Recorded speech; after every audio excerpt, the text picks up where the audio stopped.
For years, my family told me, there's no room for you, every holiday, but they always made room for my sister and her family. I stayed quiet about it. Then, this year, I bought a house in Florida, and when I told them, they said, we're leaving. My answer surprised them. Hi, Reddit. I used to think staying silent was being strong. I thought not talking about problems with family was the right thing, but after a while, silence stopped feeling strong. It felt like I didn't matter. Every Christmas, Thanksgiving, and even the 4th of July barbecues, they said, there's no room for you, like I was something extra that didn't belong. I used to drive all the way from Atlanta to Tennessee, bringing gifts and pies, but every time I got there, their smiles got smaller when they saw me. My sister Leanne would already be there, her 3 kids tearing up the house, her husband sprawled on the couch with a beer before noon, and somehow, magically, there was always room for them. But for me, the couch, a blow-up mattress, the garage, 1 year. Eventually, they stopped pretending. Sorry, honey, there's just no room this year. You know how crowded it gets with Leanne and the kids. It wasn't just the sleeping arrangements, it was how I was talked over at the dinner table, how my career in publishing was never as impressive as Leanne's perfect stay-at-home mom routine, how they called her husband by his name but always referred to whoever I dated as that man or what's his name. One Thanksgiving, I ended up in a Motel 6, watching the Macy's parade alone while eating vending machine Cheez-Its. I remember calling Mom to say happy holidays. She didn't answer. I could have snapped then, but I didn't, because silence, right? Then came last July, Dad's 70th birthday, a huge family reunion. I hadn't been invited, but I showed up anyway. I don't know what I expected, maybe some shock, maybe some smiles. What I got was Leanne whispering to Mom in the kitchen and a tight smile from my father that never touched his eyes. We really weren't expecting you, he said. I left before they cut the cake. I didn't cry on the drive home. I played angry music and told myself I didn't need any of them. But inside, something cracked.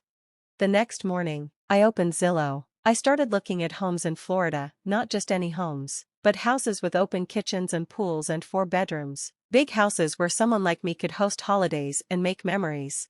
It felt petty at first, like I was doing it to prove something, but you know what? That was the truth. By December, I was standing in the foyer of my new house near Naples, a bottle of champagne in my hand and a grin on my face. It wasn't just a house, it was a line drawn in the sand. Christmas came, I didn't call them, and neither did they. Then, in February, I posted a few pictures online, the pool, the palm trees, the double oven in the kitchen, with a simple caption, new chapter, new home, new peace. Within 2 hours, Leanne commented, so beautiful, Florida, wow. And 2 days later, my phone rang. It was Mom. Your sister showed me your pictures. Honey, that house is stunning. Are you planning to have people over for Easter? I said nothing at first. I think the silence made her nervous. Well, you know, your dad and I have been talking about taking a little vacation. It's been so cold here. Your sister and the kids are on spring break that week. There it was, they had packed their bags. Suddenly, there was room for them. After all these years, I was useful. I didn't answer right away. I told her I'd think about it, and then I sat on my back porch that night, a glass of red wine in my hand, the Florida breeze on my skin. I thought about every motel room, every ignored phone call, every time I smiled through gritted teeth while they praised Leanne's potato salad like it was sent from heaven. This time, I wasn't going to be silent. The next morning, I called her back. Mom, I said, I'm really glad you called, but the thing is, I've decided to do something different this year. Different how? She asked. I could hear the sudden tightness in her voice. I'm taking a trip alone, no guests, no family, just me and some peace and quiet. There was a pause, then, oh, well, I just thought since you finally had the space. That's funny, I said, because for years I didn't, but no one ever made space for me. She didn't respond, so I continued. I've always been the afterthought, the one who didn't have kids, the one whose name was skipped over during family blessings. You never noticed, or you didn't care, but I noticed every single time. And now that I have something you want, space, warmth, a place, you suddenly remember me. That's not fair, she said softly. Neither was Thanksgiving in a Motel 6, Mom. She hung up. I didn't feel triumphant. I didn't feel evil or vindicated or anything like that. I felt something different, free. I didn't post anything else on social media. I let the silence sit there, not out of weakness this time, but control. Weeks passed, Easter came and went. I grilled shrimp by the pool and read 3 books alone. No screaming children, no pretending, no being less than. But they weren't done. Last week, Leanne called. "Hey," she said casually, "the kids have summer break coming up, and they'd love to see their auntie. Mind if we crash for a few days?" Crash? As if my home were a hotel. I didn't respond immediately. I stared at the photo she'd sent of her 3 kids in mismatched swimsuits, pool floaties around their arms, like they were already halfway to Florida. I could tell she thought it would soften me, that seeing their grinning faces would melt whatever frost had settled in my heart.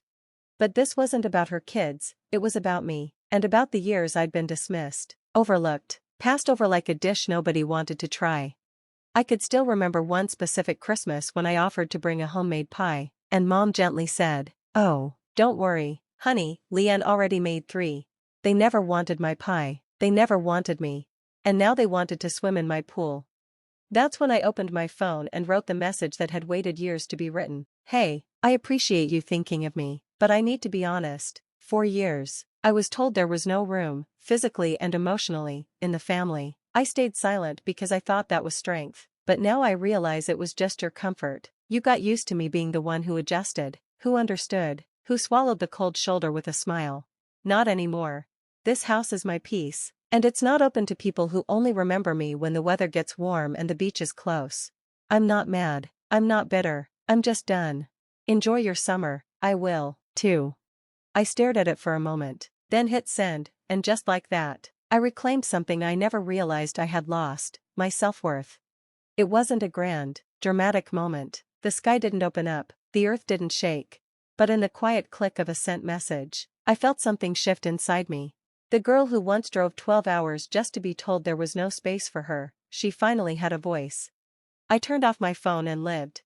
The next morning, there were already 18 missed calls and a handful of texts. Mom had sent 3 messages back to back. "This isn't like you, you're overreacting. You're hurting the family." Leanne's husband, who once joked that I should be grateful just to be invited, sent me a message too. "Real classy using your house to play games. What happened to family loyalty?" That one made me laugh. Loyalty? I thought. Where was loyalty when I spent Christmas Eve crying in a Motel 6?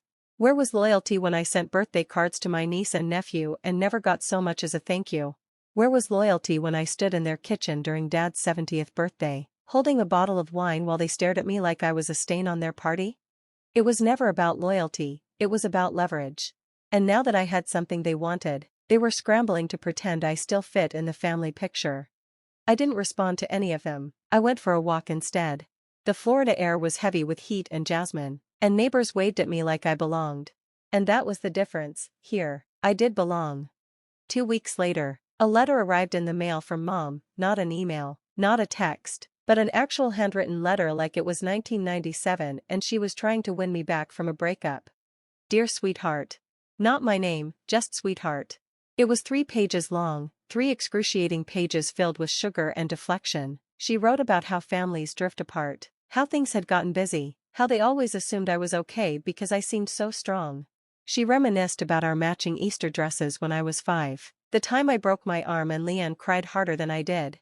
The undertone was clear. "You're not really angry, you're just being emotional. Come back into the fold, be the good daughter again." At the very end, she wrote, "We just want things to go back to the way they were." I folded the letter and stared out the window for a long time. The way things were, huh? When I was 13 and they left me at a neighbor's house for Christmas because Leanne's toddler had the flu and needed the guest room? When I was 22 and brought my then boyfriend to Thanksgiving only to have my father call him watch his face for 3 straight days? When I was 34 and got promoted to senior editor and no one even sent a card? Yeah, no thanks. I didn't reply to the letter, but I didn't throw it away either. I kept it in a drawer, not out of sentimentality, but as a reminder of where I'd come from, of what I'd outgrown. Summer came, and I hosted my own gathering, no family, just friends, people who actually liked me. My neighbor Judith brought fresh ceviche. A guy I'd met at the bookstore brought his guitar and played until the sun went down. We had drinks, we laughed, we made up stories about the stars. At one point, Judith leaned over and said, "You've built something really beautiful here." And I believed her, not just about the house, but about the life inside it. By the time fall rolled around, the texts from Leanne had changed tone.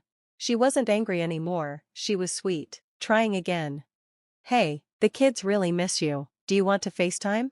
Thanksgiving plans? We'd love to come down if that's okay.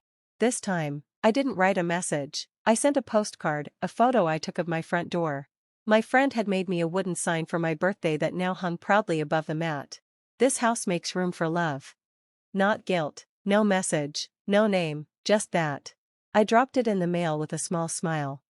Thanksgiving came. I cooked for 3, a couple from my writing group and a woman I'd met at the dog park who brought her anxious poodle and 2 bottles of wine. We laughed, swapped stories, and watched cheesy Hallmark movies until midnight. It was the best Thanksgiving I'd ever had. No one rolled their eyes when I talked. No one cut me off. No one said, "You're being sensitive." I was no longer the girl with her nose pressed against the glass, watching the family feast from outside. I had my own table now. Christmas came, then New Year's, more messages from Mom, more guilt, more "we miss you," but no real sorry or saying they were wrong. They just wanted me to go back to being the quiet daughter who asked for nothing and got nothing. I didn't answer. This silence wasn't empty anymore. It was full of my own life, my own rules, and my own peace. Because for the first time, I had everything. There was room.